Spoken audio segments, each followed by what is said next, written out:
guys, today we're talking misting plants. Misting plants is something that's really popular, and it's something that we all, well, I don't do it, but it's because I'm right. It's one of those things that's just like universally a plant care thing. Like Monty Don does it on Gardener's World, and he's like a big plant person, and it's, I don't like sit here and go, Monty Don, you're wrong, but also he kind of is. Misting houseplants. I saw in a recent video somebody said like the best outcome of misting houseplants is that nothing happens. The worst outcome is that you can kill your plant. I mean, that's a bit dramatic, but you know, you could. So I'm just going to do a little short video on why misting isn't or is a massive waste of everyone's time and can be detrimental to your houseplants. Now, if you just enjoy misting plants, I actually think that's a good thing, because it's a little bit like the whole talking to your plants thing. Just by being present with your plants, you're looking at them, you're sort of observing them, seeing if anything's changed. I think that's a good thing. So I will give you options to misting plants that will benefit them at the end. That seems really confusing. Basically, like, don't mist them for the reason that you think that you should be. So why do we mist? The general consensus is we mist our plants because plants come, or a lot of like our tropical houseplants come from the tropics where it's very humid. And the idea of misting them is creating a bit of humidity. But it doesn't do that. It can't do that. You can't spray a plant and be like, that's the same as humidity. It's just not. Like, in a really humid, say it's a really humid day and it's hot and you feel like somebody sprays you with a water bottle, that's quite refreshing. It's not the same as humidity. And for another thing, when you spray a houseplant, you might increase the humidity around it for a couple of seconds, but we know diffusion is a thing. Particles move from a high concentration to a low concentration, i.e. they're just spread out. If you're spraying a little, especially in like a room like this is a big room, but any room bigger than like, they're going to spread out so far. Unless you're misting and misting and misting, it's really not going to make any difference. And because the water particles are so, well, like when you spray, it's quite big globs of water, they're going to be so heavy they just sink. Misting isn't the same as replacing humidity. It's more like raining on them. You've rained on your houseplants. There's a little bit of back and forth about whether bathrooms count as a humid environment. And that really depends on how many people are showering in your bathroom. And also kind of like, I have long hot showers, probably raises the humidity quite a lot. Also, some people have naturally more humid houses. So if you have a humid house, your bathroom might be humid for longer. But in general, don't take it for granted that bathrooms are humid. And also they're humid in like up and down. I really like pointing with this Apple pencil. It makes me feel really teachery. On a similar note, if this is all wrong, please, leave me a comment in there. This is just what I've read and like the conclusions that I came to from what I read. Where was I? Yeah, bathrooms, right. So bathrooms, the humidity goes up and down throughout the day. And plants don't tend to like that. And by that I mean plants that really like humidity. Things like calathea that just really like humidity. They like it to be a consistent type environment. Bathrooms aren't. Plus they tend to be cold because you might have your window open all the time for airflow, and they're tiled. So they just tend to be cold, so calathea are just not happy. However, there are some plants that I found or in my experience, they have been pretty happy in the bathroom. Tend to be things like ferns, pothos, generally something a little bit on the hardier side, but also quite likes a bit of humidity. Ferns also are more tolerant of colder temperatures than a lot of other plants. They tend to be found like in higher elevations than, my hands are doing a lot of work here and you can't see it. Yeah, so they tend to be a little bit happier with the colder temperatures. I tend to play it by ear as to whether I keep them in the bathroom all winter. It really depends.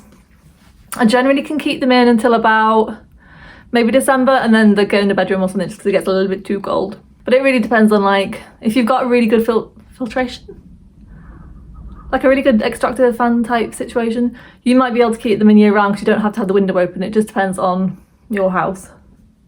So yeah, bathrooms aren't necessarily good for humidity loving plants, but they're also not necessarily bad. It really just depends on the plants, and it's kind of an issue of trial and error. Right, now the This is why misting, the best thing that will happen is that nothing will happen. Plants don't like being misted.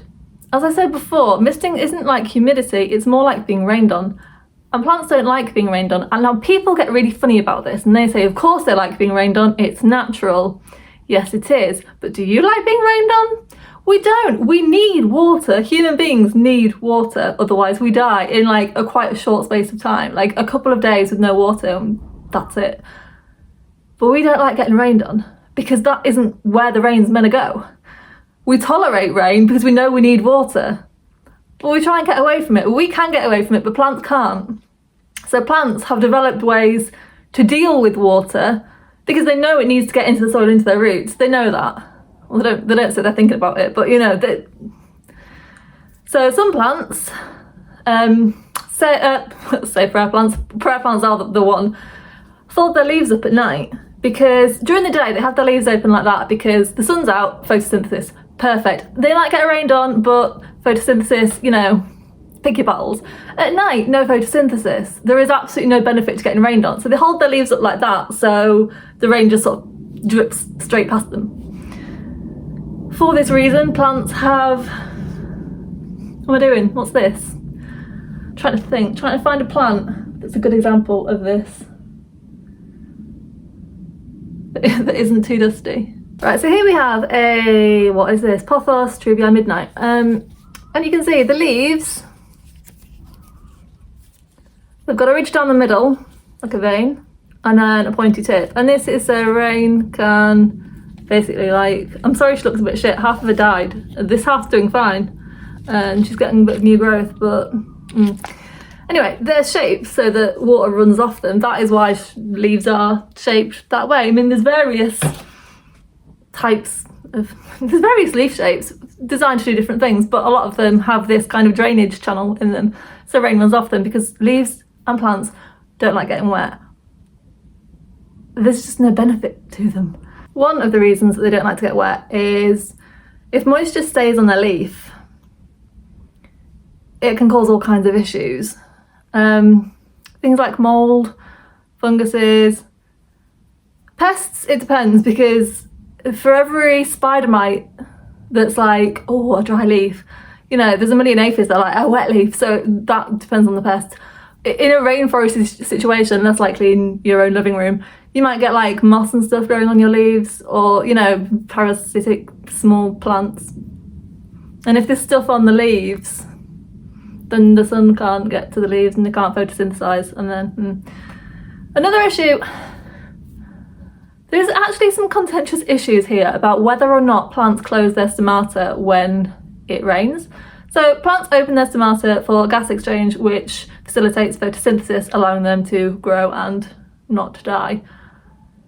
And some people think that plants go or their stomata when it starts to rain and they close. Therefore no photosynthesis, so they can't grow or thrive, they just have to sit there.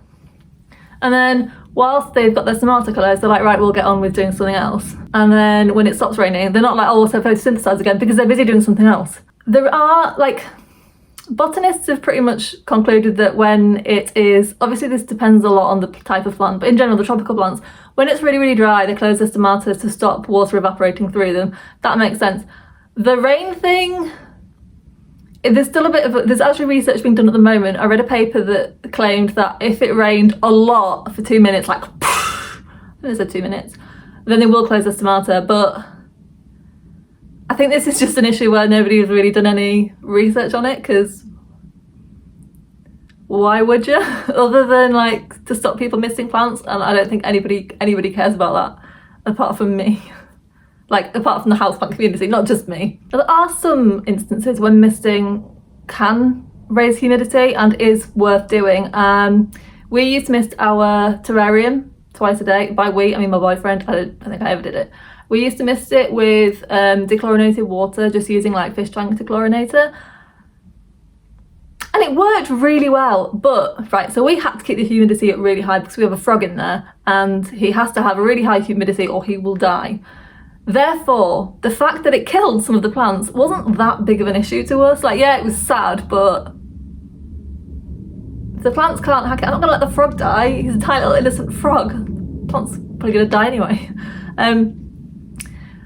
But interestingly, most plants weren't that bothered, and I think it's because we picked plants that typically would get rained on a lot. No, that isn't why. I'm just thinking that isn't why. So the reason why plants do well in terrariums is because all their needs are being perfectly well met. They don't get overwatered or underwatered because it's constantly moist in their, oh my god, what's it called? Substrate. It's constantly moist, but it's really, really chunky. So they get perfect amount of water, perfect amount of humidity. We don't actually water it, like it's kind of like a closed environment. So the amount of water doesn't stay the same because we spray it, but do you know what I mean? We spray as much as they use. They've got a lot of light so they can grow well. And they have a lot of fertilizer, but it's like natural fertilizer, because if we have a bioactive aquarium, it's the breakdown of plant matter, and we put like cucumber in there to feed the springtails, and it all just, you know, it's a sort of like the circle of life type thing. It's a controlled environment, but it's set up as like a whole. You set it up and then you adjust it, and then it just kind of works. So it's more natural. But the reason that you can mist in there and it keeps the humidity up is it's a smaller area. So you mist it, it diffuses, but it's trapped in a box. That's really all I needed to say. But there are some plants we noticed hate being misted. The main one being maidenhair fern, really, really hated it. So don't mist your maidenhair fern. And if you want to put them in a terrarium, skip it. Don't mist it, it won't like it. They grow really well. They do not care about, it won't affect the growing, but it will make the fronds go brown. So there we go. So that's why we don't mist. They don't like it. Doesn't help them, and they don't like it. So don't do it. But what if you do just like misting? And I totally get it. There's just something really, if you can pick up a spray bottle, just, it's easy, you can, and then you don't need to check anything. It's not like watering or fertilising where you've got to go and check stuff, or like spraying for pests where there's like an end goal in mind. It's just a bit of relaxation. In that case, I would recommend, it depends on what you're going for. You can spray with like a neem oil, some warm water, drop a neem oil, spray with that, bit of pest preventative. But you do have to be careful not to sit them in the sun, otherwise it can burn. Like oil on the leaves plus sun means burn. You could do it in the later evening when the stomata are closed, so, and the sun's gone in, so you've got less of an issue there. Or what I like to do is buy one of those orchid sprays. They're called foliar sprays. Things you can spray on leaves, that's what they're designed to do. Plants do take in nutrients through their leaves, especially when you grow in like, people tend to do it a lot in chilies and tomatoes. I think like nightshade plants, they're taking a lot of nutrients through their leaves. So you can buy special foliar sprays and spray them, and I'm not saying you'll get like amazing success from your plants from these sprays, but they are more likely to give some benefit than just spraying with water. However, I wouldn't be doing it more than like every couple of weeks, just because you might end up with build up on the leaves and then block the stomata, and then you're back to not being able to photosynthesize. But also you can end up with like moisture left on the leaves, and you don't really want that. Ideally, we would wipe them down afterwards, and like with the neem oil spray as well. But if all you're looking to do is a bit of a spritz of your plants, I get that you maybe not wanting to wipe them down afterwards. Right, that is why you should not mist your houseplants. I used to say, you know, you do you, if you want to do. But now, like I have a website about taking care of plants, and I'm yet to see any evidence to suggest that it benefits them in any way, other than possibly like getting some dust off. But you're not removing the dust. You're better off doing it with a microfiber cloth and actually getting rid of the dust, as opposed to just having it fluff up into the air and then sit down again. Anyway, yeah, that's why you shouldn't mist. Thank you for watching. Bye.